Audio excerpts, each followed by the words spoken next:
Okay guys, Friday morning, I'm here at All Tech Recycling in North Little Rock. Just came around the end of the building after scaling in.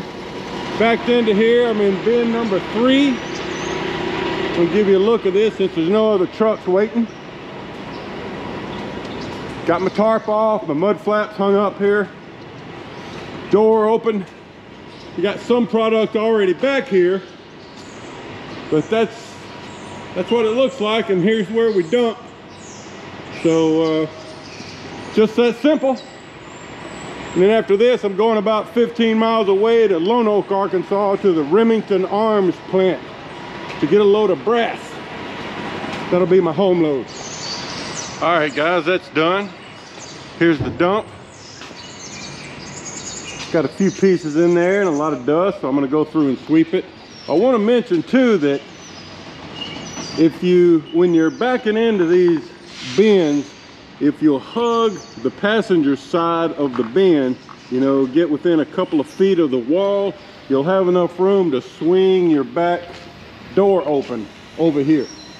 All right, if you back up just in the middle, you won't be able to open your door once you get in here. So that's a helpful tip. All right, let me do a little work. All right, folks. Fixing to get off I-40 here. We're I-40 east, just a few miles east of North Little Rock, and we're gonna take the Remington Road exit and immediately turn into the Remington Arms plant. This place has been here as long as I can remember. And I've picked up here 3 or 4 times. We get brass pieces, you know, left over from the manufacturing process, you know, for ammunition.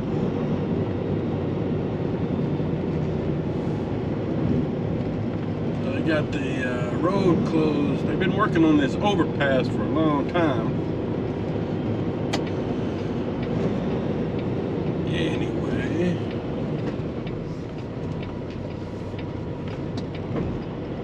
trying to see if I'll be able to go over there and head back on the freeway.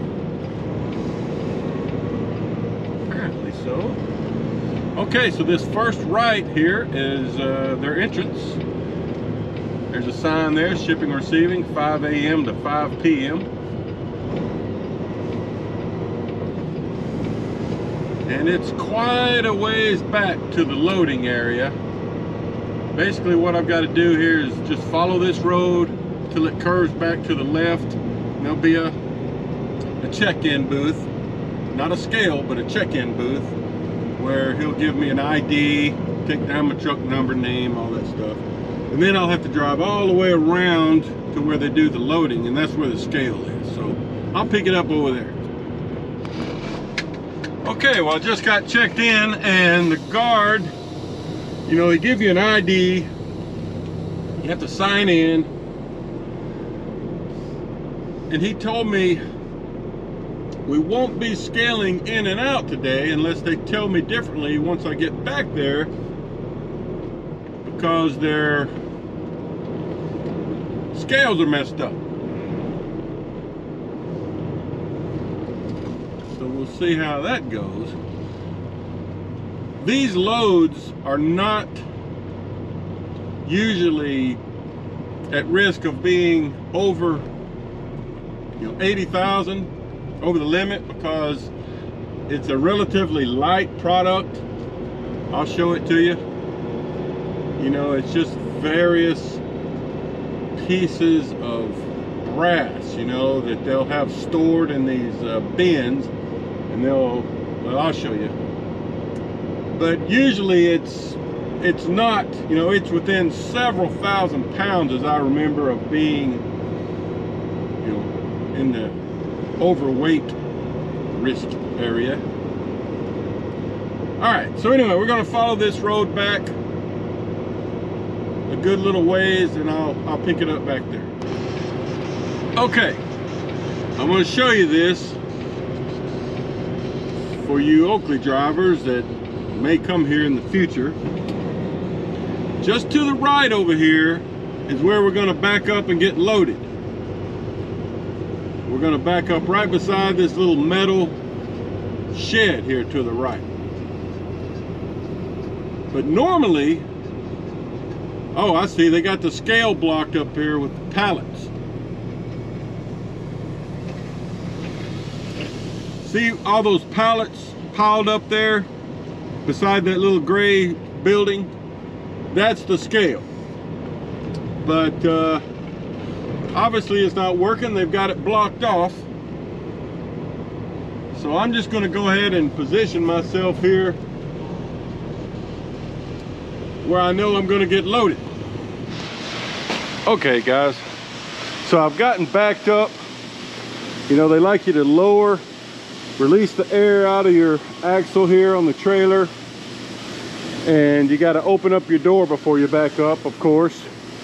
Get the bows removed, and they've got stripes here where you can kind of guide you in and then just bump up to the dock. And then I've gone ahead and put the plate down, so I'm ready for them. I walked all the way down there and checked in. Sounds like it might be a few minutes before they get down here, but I'm probably getting this stuff, probably this stuff right here, because he said instead of brass like I usually get, I'm getting copper, and this looks like copper. So just getting probably all of these bins of copper, and I'll show it to you once he starts, because he gets these with a forklift. He drives onto the trailer and then he turns the forklift and dumps it out. So you can see I've got it swept out good from the last delivery. Got my bows moved back. Ready to go. Hoping we can get this done before it starts raining. But that's how it works here.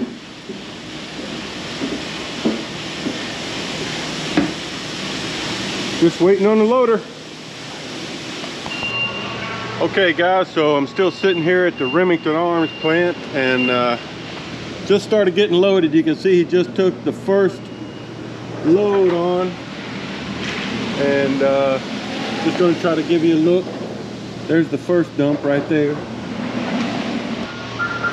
Yeah, one of the loaders just came up and told me that the other loader, I guess there's two of them working on it, was having to take his forklift over there to get some more propane. It happens. I did forklift work when I worked part-time a few years ago at the ABF facility here in North Little Rock, and yeah, always having to go get a new propane tank. So yeah, I guess they've got two guys. The way it works is one guy moves the bins over for the guy that's actually loading. So it's kind of a two-man show. But that's how it works. I'll try to show you some more when he actually comes over here. Okay guys, so they've been working on this for about 10 or 15 minutes. Let's take a look.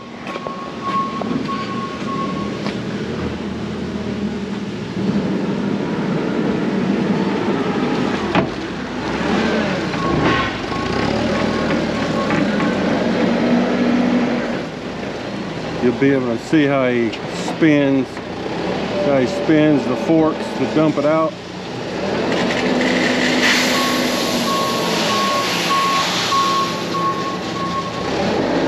So that's how it works. After he gets loaded, I'll have to climb up there and put my bows back over and tarp it, of course. But that's how it works. Probably take them another half hour or so to get done. Kind of a slow load. Took them probably 40 minutes just to get started, and then it probably takes another 45 minutes for them to actually load it. Okay everybody, so I'm loaded, approaching the exit gate here at Remington. That was a pretty light load. I think my total, you know, their scales are broken, but my estimated total weight's about 70,000 pounds. The net product weight, they think, is about 38,000 pounds. And they asked me to call them Monday after I deliver this with the empty and loaded weight at the receiving end. And as I mentioned, I've got an 8 a.m. delivery appointment in Granite City, Illinois with this load. So it's about 10 to 11 Friday morning. I'm going to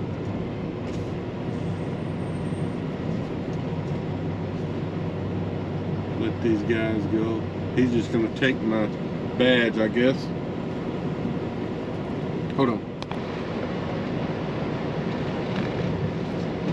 Okay, so that fella just came and got my badge. So I didn't actually have to get out and go sign out. So that's nice.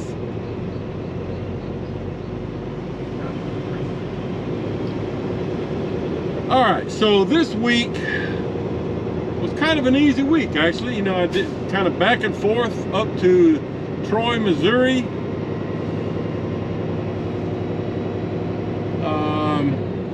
Won't be a banner mileage week, but I've got, for example, let me look at I've got about a 20-minute drive back to the Oakley, North Little Rock yard, but I'm still going to have 25 hours left on my 70-hour clock. So kind of an easy week. Plus, I lost about 2.5 hours Monday afternoon when I stopped there at the Thermo King dealership to get some wiring fixed on my APU. So, but I will be leaving out Sunday afternoon, and I'll probably get most of the way to this delivery, so that all I'll have left Monday morning is maybe an hour. That's the plan anyway. All right, well, I'll try to get a little bit of the Oakley yard when I get there. All right, everybody. So we're going in the back way to the Oakley, North Little Rock yard. I don't come in this way usually, but it just worked out that way today.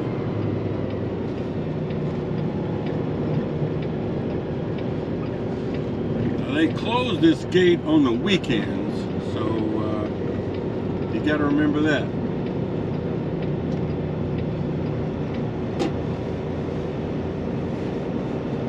Now, they just a few weeks ago paved this big parking lot over here to the left where they keep a lot of trailers. So that's a nice improvement. And we have fuel pumps there straight ahead. There's a couple of fuel pumps right there where you can get fuel. Although I have never been able to get the pump to activate. It doesn't recognize my truck number. I need to ask my dispatcher about that, see what the problem is, but I never do. So speaking of dispatchers, you know, I'm still on Manuel's board, but Brandon has been working with him for a few months, I think. And I talk to Brandon most of the time, usually. So, but I found out yesterday that Brandon got moved over and got his own board of drivers. So congratulations, Brandon. I think he'll be a good one. Someone else left. I think it's on the end-dump division, and Brandon took over the board. So there you go, Brandon. So now he's got a new fella Stu, I've never met Stu, but I've talked to him 2 or 3 times already, is assisting Manuel now for a couple weeks, he said. And I think Stu has been working in the tanker division, but is now helping out Manuel in the Indo division. And then there's supposed to be somebody, you know, a new hire that's in training to be a dispatcher. You know, the new hire dispatchers start out working over here in the shop for a couple of weeks. Well, I need to turn in here because I'm going to run into the shop. I'm going to go ahead and make this turn. I'm going to run in and get me, I've got a marker light on the trailer I want to replace. So I'm going to see if they'll give me one, and a couple of bungees, and a couple of those pin locks we use a lot. So let me get back to you. Okay, so that was not a problem. Went in and got, they gave me a couple of small yellow marker lights, one which I will replace here shortly, and one that I can keep as a spare, and 6 or 7 bungees, and a couple of pin locks that we use for our, you know, locking down our tarp pole, etc., mud flaps. There's a tanker just out of the trunk wash. Nice white Peterbilt. All right, just giving you a look of things. Here's the driver's lounge. They got free laundry, TV, sitting area, little kitchenette, showers, snack machines, coffee.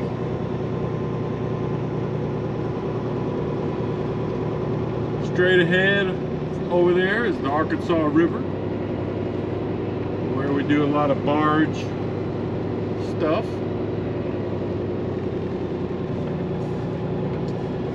All right, let's see if we can find a place to park. I know we can. It's early on a Friday afternoon. Several parking spots around. In fact, I'll be able to get one very close to my Jeep. Problem with over here is that, as you can see, it holds a lot of water. So a lot of times when you're out working on your trailer or doing your inspection, you better put your waterproof boots on. All right, so that's it for now. I'll try to do a recap of the settlement from home. Okay guys, I wanted to do a quick recap on my most recent settlement. I gotta hurry because it's starting to rain here. This is the week where, let's see, I started out here in North Little Rock. I went to Most Incorporated in Jackson, Tennessee, and then I reloaded in Jackson, Tennessee, back to North Little Rock.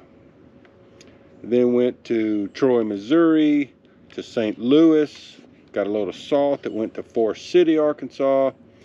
Then I went to Annapolis, Missouri, got a load of roofing granules that went to Ennis, Texas. So yeah, I ended up with 2,260 miles, and that gave me a net settlement of $4,189. But that's a little bit deceiving because from Ennis, Texas, I deadheaded back home, which was, you know, about 6 hours or so, and 300 miles or so, and that will actually book on the load that I started the next week with. So I'll get empty miles from Ennis to Morrilton, Arkansas, which is about, I don't know, 35, 40 miles from North Little Rock, because that got me home. So yeah, those miles will show up on the next settlement. So it's really, I had more like 2,500 miles, but it, you know, like I said, some of it will show up on the next settlement just because of the way the trip's booked. Okay, yeah, I'm getting sprinkles on my paperwork here. It's starting to fall apart, but that's it. I'm gonna be leaving. Today's Saturday. I'm gonna be hitting the road Sunday afternoon. I've got a load of copper, ammunition, scrap metal that I picked up yesterday, and it delivers 8 a.m. Monday up in Granite City, Illinois. So I'll be getting most of the way there tomorrow, Sunday afternoon, and then knock the rest of it out Monday morning. Anyway, that's a quick review of the settlement. See you next week.